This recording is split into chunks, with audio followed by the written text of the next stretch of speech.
Assalamualaikum warahmatullahi wabarakatuh. Nama saya Midayani, mahasiswa program studi akuntansi Universitas Siber Asia Jakarta. Dalam video ini, saya akan membahas terkait akuntansi sektor publik, pendekatan penyusunan anggaran.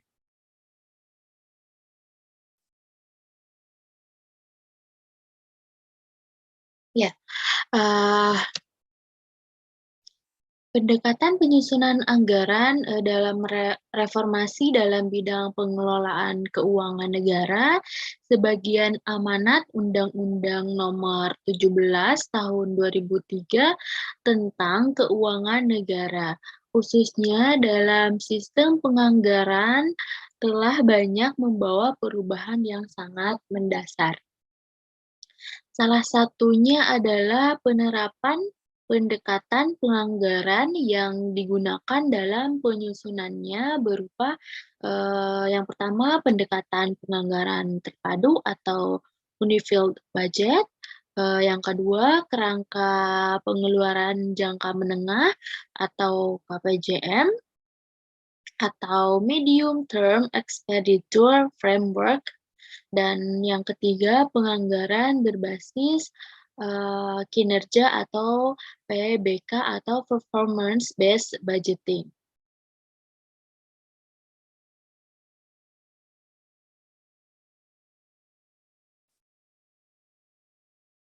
Selanjutnya di sini yang pertama pendekatan penganggaran terpadu. Penganggaran terpadu merupakan unsur yang paling mendasar bagi pelaksanaan elemen reformasi penganggaran lainnya, yaitu PBK dan KPJM. Dengan kata lain, bahwa pendekatan anggaran terpadu merupakan kondisi yang harus terwujud terlebih dahulu. Selanjutnya, penyusunan anggaran terpadu dilakukan dengan mengintegrasikan seluruh proses perencanaan dan penganggaran di lingkungan kementerian dan lembaga atau KL untuk menghasilkan dokumen RKA KL dengan klasifikasi anggaran menurut organisasi, fungsi, program, kegiatan, dan jenis belanja. Integrasi atau pemadu proses perencanaan dan penganggaran dimaksud agar tidak terjadi duplikasi dalam penyediaan dana untuk kementerian dan lembaga atau KL bagi yang bersifat investasi maupun keperluan biaya operasional. Pada sisi yang lain, penerapan penganggaran terpadu juga diharapkan dapat mewujudkan Satker sebagai satu-satunya entitas akuntansi yang bertanggung jawab terhadap aset dan kewajiban yang dimilikinya, serta adanya akun yang standar atau dahulu dikenal sebagai mata anggaran keluaran. Selanjutnya, pendekatan kerangka pengeluaran jangka menengah atau KPJM. KPJM adalah pendekatan penganggaran berdasar kebijakan dengan pengambilan keputusan yang menimbulkan implikasi anggaran dalam jangka waktu lebih dari 1 tahun.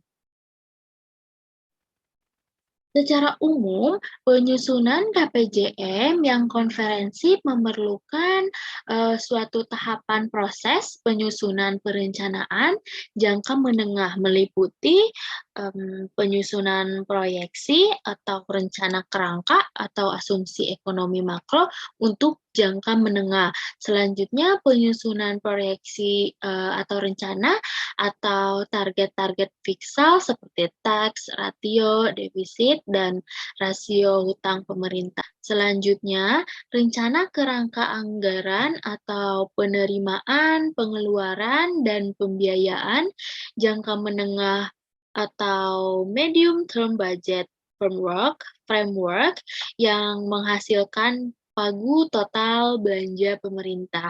Selanjutnya, pendistribusian total pagu belanja jangka menengah ke masing-masing kementerian atau lembaga. Indikasi pagu, kementerian atau lembaga dalam jangka menengah tersebut merupakan perkiraan batas tertinggi anggaran belanja dalam jangka menengah. Selanjutnya, penjabaran pengeluaran jangka menengah masing-masing kementerian atau lembaga ke masing-masing program dan kegiatan berdasarkan indikasi pagu jangka menengah yang telah ditetapkan. Selanjutnya, penganggaran berbasis kinerja atau PBK. PBK merupakan penyusunan anggaran yang dilakukan dengan memperhatikan keterkaitan antara pendanaan dengan keluaran dan hasil yang diharapkan, termasuk efisiensi dalam pencapaian hasil dan keluaran tersebut.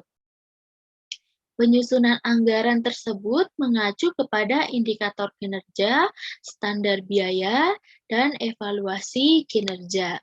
Input indikator yang dimaksud untuk melaporkan jumlah sumber daya yang digunakan untuk menjalankan suatu kegiatan atau program. Poin yang kedua, output indikator. Dimaksudkan melaporkan unit barang atau jasa yang dihasilkan suatu kegiatan atau program. Nah, oleh karena itu, dalam rangka penerapan PBK dimaksud kerangka acuan kegiatan atau KAK atau yang lebih dikenal dengan Term of Reference atau TOR akan disempurnakan sehingga benar-benar menggambarkan alur pikir dan keterkaitan antara kegiatan dengan program yang memayungi dan bagaimana output kegiatan tersebut dicapai melalui komponen input. Selanjutnya, penerapan PBK tingkat nasional dan mekanisme pengalokasian anggarannya. Kerangka PBK pada tingkat nasional dengan penjelasan sebagai berikut. RKP sebagai dokumen perencanaan memberi informasi mengenai tujuan yang akan dilakukan pemerintah untuk waktu 1 tahun yang akan datang. RKP berisikan prioritas dan fokus prioritas pembangunan nasional. Dalam dokumen ini juga dinyatakan mengenai target kinerja dari prioritas dan fokus prioritas membangun nasional. Dimaksud berdasarkan tujuan dalam prioritas dan fokus prioritas membangun nasional termasuk target kinerja yang akan dicapai. Kemudian dihitung perkiraan kebutuhan anggarannya. Kemudian, kebutuhan anggaran dalam rangka pencapaian target prioritas dan fokus prioritas membangun nasional tersebut disesuaikan dengan kemampuan keuangan negara.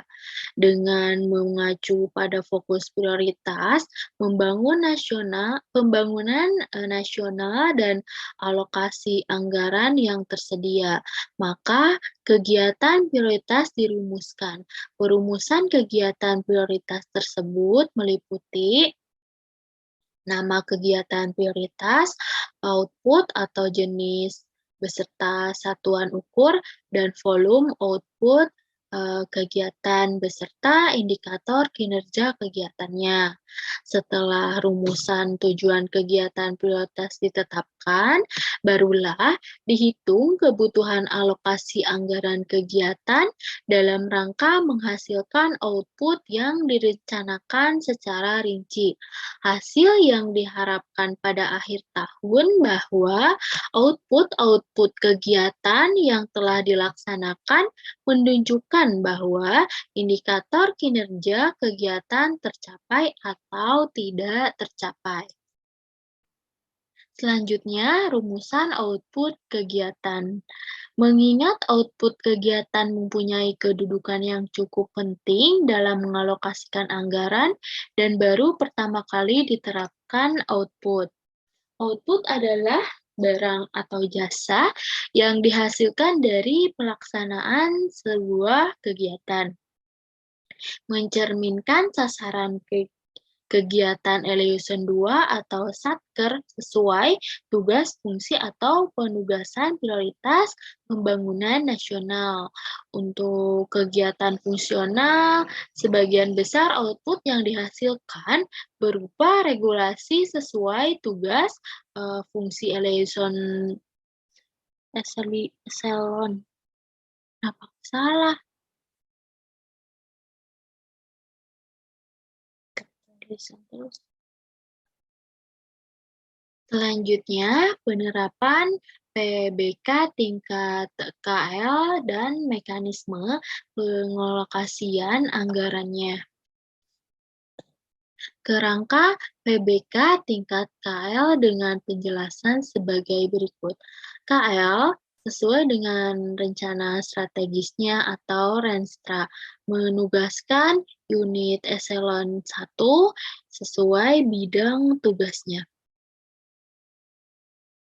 Unit eselon 1 merumuskan tujuan berupa program yang dirancang sesuai bidang tugasnya, outcome yang dihasilkan, dan indikator kinerja utama program.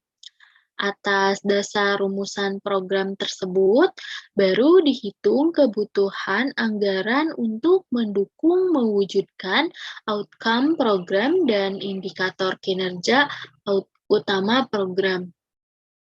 Selanjutnya, program dijabarkan dalam kegiatan-kegiatan yang menjadi tanggung jawab unit eselon 2 atau Satker di lingkungan unit eselon 1 berkenaan. Unit eselon 2 atau Satker merumuskan kegiatan berupa nama kegiatan dalam rangka tugas, fungsinya, atau kegiatan dalam rangka prioritas pembangunan nasional, output kegiatan, dan indikator kinerja kegiatan. Atau dasar rumusan kegiatan tersebut baru dihitung kebutuhan anggarannya untuk mewujudkan output kegiatan dan indikator kinerja kegiatan. Selanjutnya, rumusan output kegiatan. Mengingat output kegiatan mempunyai kedudukan yang cukup penting dalam mengalokasikan anggaran dan baru pertama kali diterapkan output. Output adalah barang atau jasa yang dihasilkan dari pelaksanaan sebuah kegiatan, mencerminkan sasaran kinerja eselon 2 atau satker sesuai tugas, fungsi, atau penugasan prioritas pembangunan nasional. Untuk kegiatan fungsional, sebagian besar output yang dihasilkan berupa regulasi sesuai tugas, fungsi eselon 2 atau satker. Setiap output didukung oleh komponen input dalam implementasinya. Selanjutnya, revisi rumusan output dimungkinkan pada penyusunan KL dengan mengacu pada pagu sementara atau pagu definitif.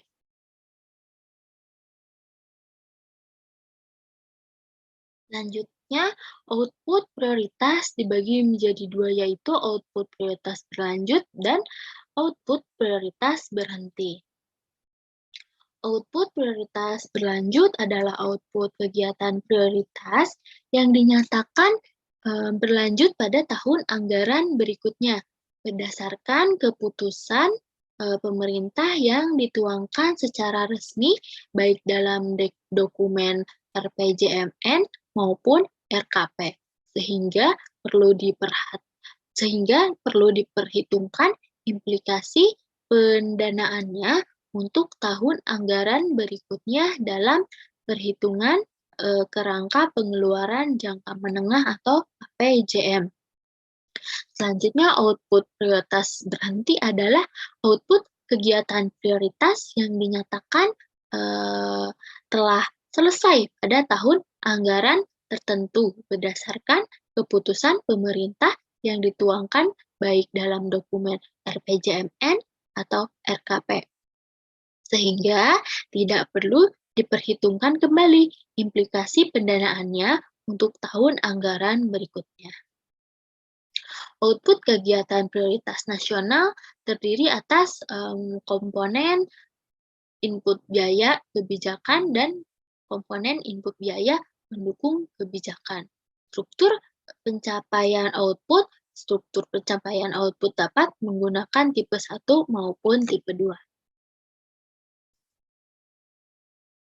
Selanjutnya, komponen input pendukung kebijakan merupakan komponen input pembiayaan yang digunakan dalam rangka menjalankan dan mengelola kebijakan tersebut. Komponen input pendukung kebijakan ini harus relevan dengan output prioritas yang akan diimplementasikan. Biayanya dialokasikan dengan akun belanja barang, dan akun belanja modal. Komponen input pendukung kebijakan bersifat pilihan, yaitu dapat berlanjut maupun berhenti terkait dengan relevansi dan pencapaian output prioritas yang bersangkutan. Selanjutnya, contoh komponen input mendukung kebijakan.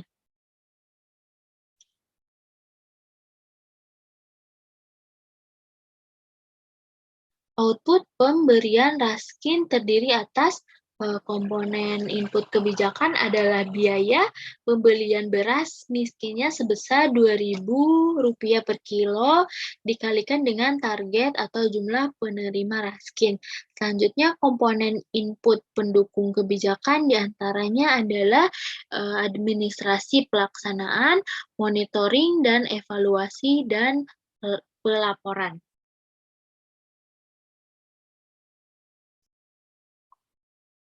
Selanjutnya, output pemberian BOS terdiri atas komponen input kebijakan adalah biaya pemberian BOS kepada murid sebesar Rp400.000 per siswa untuk SD perkotaan dikalikan dengan target atau jumlah siswa penerima BOS.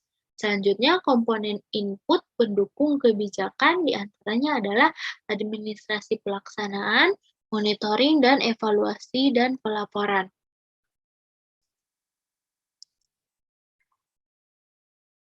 Contoh penghitungan lebih lanjut dapat dilihat pada ilustrasi mekanisme di bawah ini. Asumsi inflasi sebesar 10%, maka indeks untuk perakiraan maju adalah sebagai berikut. Indeks maju 1, perakiraan 1 ditambah 1 dikali 10% dikali 1, hasilnya 1,10. Selanjutnya, indeks maju 2 yaitu 1 ditambah 1 dikali 10% dikali 2, hasilnya 1,21. Selanjutnya, indeks maju 3 yaitu 1 ditambah 1 dikali 10% dikali 3, hasilnya 1,33. Berdasarkan hasil penghitungan indeks tersebut, maka langkah selanjutnya adalah mengalihkan alokasi anggaran pada komponen input dengan indeks di atas. Sekian presentasi dari saya. Mohon maaf bila masih banyak kesalahan terkait materi ini. Wassalamualaikum warahmatullahi wabarakatuh.